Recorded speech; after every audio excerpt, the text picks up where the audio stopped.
अस्सलामुअलैकुम वाला विद्यार्थी मित्रों, जनाब कुतुबुद्दीन मौलिम बॉयज प्राइमरी शाला में आपનું સ્વાગત છે। આજે ધોરણ 7 ગણિતમાં આપણે પ્રકરણ 9 સમય સંખ્યા વિશે અભ્યાસ કરવા જઈ રહ્યા છીએ। આજે આપણે પ્રકરણ 9 ની શરૂઆત કરી રહ્યા છીએ।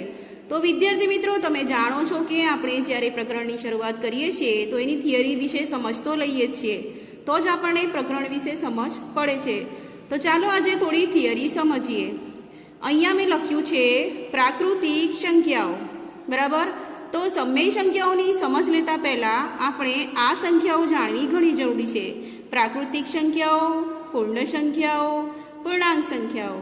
તો વિદ્યાર્થી મિત્રો, તમને થોડુંક રિવિઝન કરાવું। તમને યાદ હશે કે મેં ફર્સ્ટ સેમની અંદર તમને આ સંખ્યાઓ સમજાવી હતી, બરાબર ને? તો ફરીથી થોડુંક રિવિઝન કરી લઈએ કે પ્રાકૃતિક સંખ્યાઓ કઈ છે, કેમ કે આપણને સમય સંખ્યાઓ સમજવી છે। તો પહેલાં આપણે જાણીશું પ્રાકૃતિક સંખ્યાઓ, જેને આપણે શાના વડે દર્શાવીએ છીએ?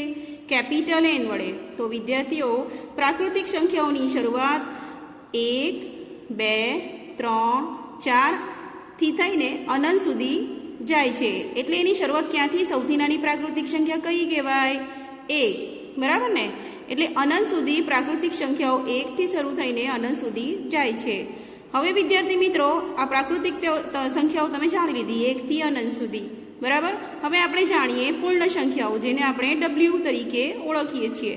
એ ક્યાંથી શરૂ થાય છે? શૂન્યથી શરૂ થાય છે। શૂન્યથી શરૂ થઈને 1, 2, 3, 4 એમ કરીને અનંત સુધી વિસ્તરેલી છે। તો વિદ્યાર્થીઓ, તમને આ બે સંખ્યાઓમાં સમજ પડી ગઈ? પૂર્ણ સંખ્યાઓ શૂન્યથી શરૂ થાય છે અને પ્રાકૃતિક સંખ્યાઓ 1થી શરૂ થાય છે, બરાબર।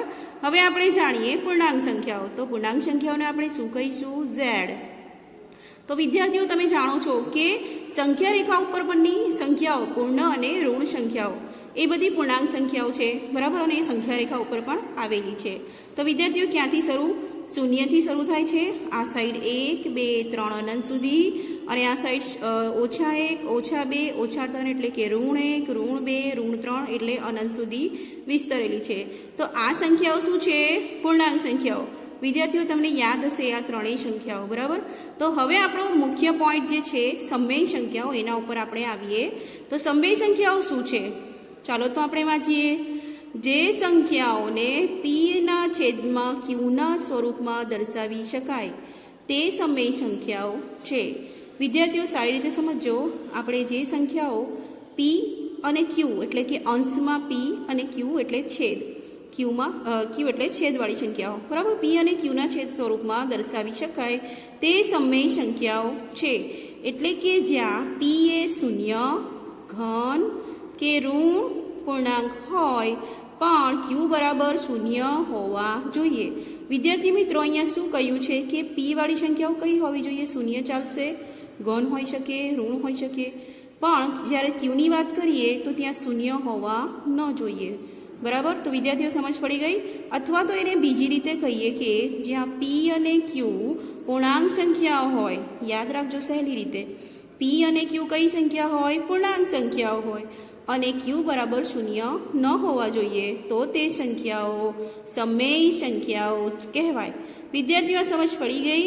તો આ સમજીને તમારી ગણિતની નોટમાં લખી લેજો। હું તમને ટાઈમ આપું છું થોડો।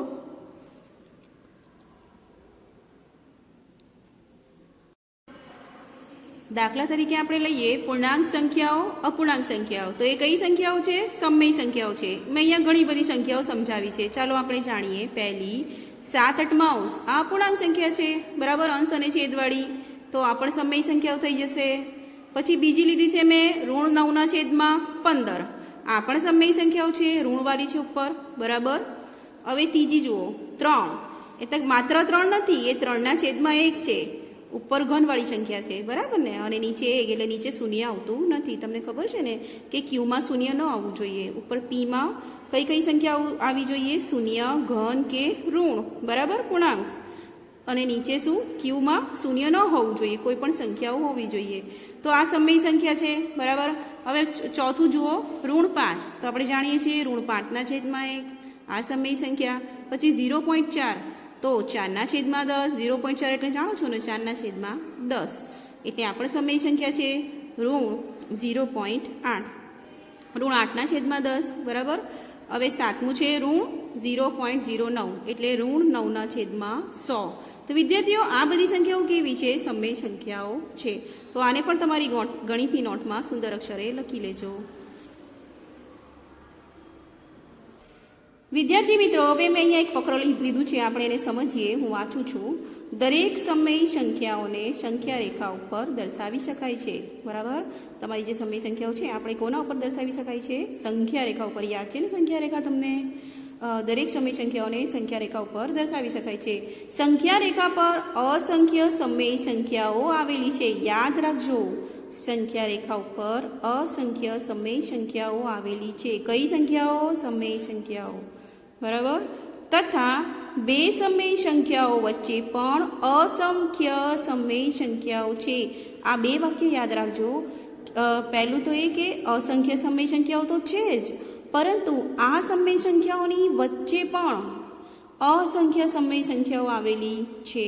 કોઈ બે સમય સંખ્યાઓ લેશો, બરાબર, એની વચ્ચે પણ, બરાબર, અસંખ્ય સમય સંખ્યાઓ આવેલી છે. દાખલા તરીકે 3/4 અને 4/4 એની વચ્ચે પણ ઘણી સમય સંખ્યાઓ આવેલી છે. તો વિદ્યાર્થીઓ આ ફકરો પણ તમારી નોટમાં લખી લેજો સમજીને. હવે વિદ્યાર્થી મિત્રો આપણે સમછેદી અપૂર્ણાંક વિશે જાણીએ. મેં અહીંયા હેડિંગ માર્યું છે સમછેદી અપૂર્ણાંક. ચાલો વાંચીએ. જે અપૂર્ણાંકના છેદ સરખા હોય તે સમછેદી અપૂર્ણાંક છે. બરાબર. તો વિદ્યાર્થીઓ મેં અહીંયા ઉદાહરણ આપ્યું છે 6/8 અને 3/8. તો બંનેના છેદ કેવા છે? સરખા છે. જો આ છે અંશ અને આ છે છેદ. તો જેના બંનેના છેદ સરખા હોય એ સમછેદી અપૂર્ણાંક છે. બરાબર. તો ચાલો હવે આપણે નીચે વાંચીએ. હવે જે અપૂર્ણાંકનો એટલે કે સમછેદી અપૂર્ણાંકનો અંશ મોટો હોય તે અપૂર્ણાંક મોટો અને જેનો અંશ નાનો હોય તે અપૂર્ણાંક નાનો. ચલો તો આપણે અંશમાં જોઈએ. કયો મોટો છે? આ મોટો છે, એટલે આ આખો અપૂર્ણાંક મોટો કહેવાય. અને જેનો અંશ નાનો છે તો આ આખો અપૂર્ણાંક નાનો કહેવાય. સમજ પડી? આપણે ઉપરનું જોવાનું છે, અંશને જોવાનું છે. આ બંનેમાંથી કોણ મોટા છે? તો અંશ જોઈશું તો આપણને ખબર પડશે. સમજ પડી ગઈ? તો અહીંયા 6/8 મોટા છે અને 3/8 નાના છે. સમજ પડી આ વાક્ય? આને પણ લખી લેજો ગણિતની નોટમાં.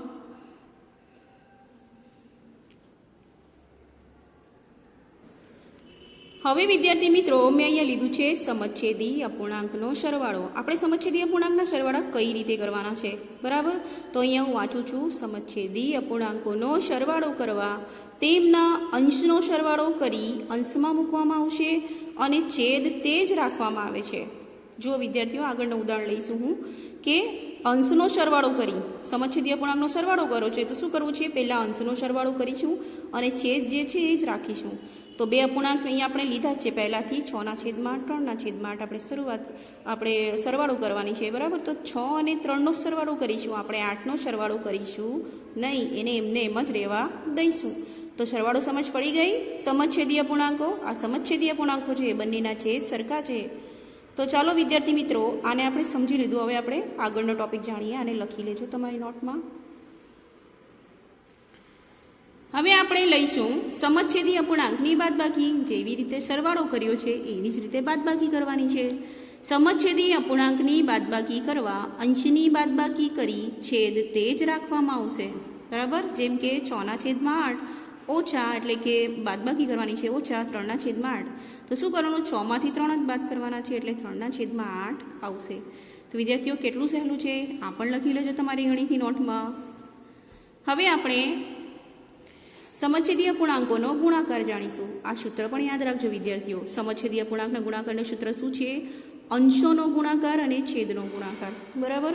અંશનો ગુણાકાર અને છેદનો. મેં એક જ એક્ઝામ્પલ લીધું છે શરૂથી. બરાબર.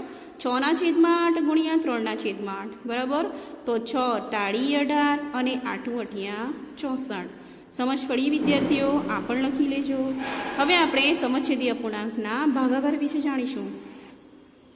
અહીંયા મેં લખ્યું છે એક અપૂર્ણાંકનો બીજા અપૂર્ણાંક વડે ભાગાકાર કરવા બીજા અપૂર્ણાંકના વ્યસ્ત વડે ગુણવામાં આવે છે. જરા ધ્યાન આપજો વિદ્યાર્થીઓ. એક અપૂર્ણાંકનો બીજા અપૂર્ણાંક વડે શું કરવાનું છે? ભાગાકાર કરવાનું છે. બરાબર. તો ભાગાકાર કરવા આપણે શું કરીશું? જે બીજો અપૂર્ણાંક છે ને એને આપણે વ્યસ્ત કરી નાખીશું. બરાબર. પછી એને આપણે ગુણીશું. તો જો અહીંયા 6/8 ભાગ્યા 3/8 આવી રીતે ભાગાકાર ન થાય તો આપણે શું કરીશું, એને ઉલટાવી દઈશું. 6/8 તો 3/8નો વ્યસ્ત શું હશે, 8/3 થઈ જશે. વ્યસ્ત સંખ્યા ઉલટાવી દેવાની. બરાબર. હવે આપણે એને ડાયરેક્ટ પણ આવી રીતે લખી શકીએ કે 6 × 48 અને 3 × 24, 8 × 24. બરાબર. અથવા તો તમે 6 અને 8 અને 3 અને આ જે બે 8 છે ગુણાકાર મૂકીને બંનેને છેકી નાખશો તો 6/3 આવી જશે. એટલે આનો ડાયરેક્ટ જવાબ શું આવશે, 6/3. વિદ્યાર્થીઓ સમજ પડી ગઈ? ફરીથી સમજાવું કે એક અપૂર્ણાંકનો બીજા અપૂર્ણાંક વડે ભાગાકાર કરવા બીજા અપૂર્ણાંકના વ્યસ્ત વડે ગુણવામાં આવે છે. તો આ જે બીજો અપૂર્ણાંક જે છે એને ઉલટાવી નાખવાનું છે. એની વ્યસ્ત સંખ્યા કઈ, 8/3. એના સાથે શું કરવાનું છે, ગુણાકાર કરી નાખવાનો છે. તમે આમને આમ શીખી શકો છો, ડાયરેક્ટ 6/3 અથવા 48/24 આવી રીતે. વિદ્યાર્થીઓ તમને સમજ પડી ગઈ હશે. આ પણ તમારી ગણિત નોટમાં સુંદર અક્ષરે લખી નાખજો. એના પછીના વિડીયોમાં મળીશું સ્વાધ્યાય 9.1ના પ્રશ્નો લઈને ઇન્શાઅલ્લાહ. આના પછીના વિડીયોમાં મળીએ. અલ્લાહ હાફિઝ.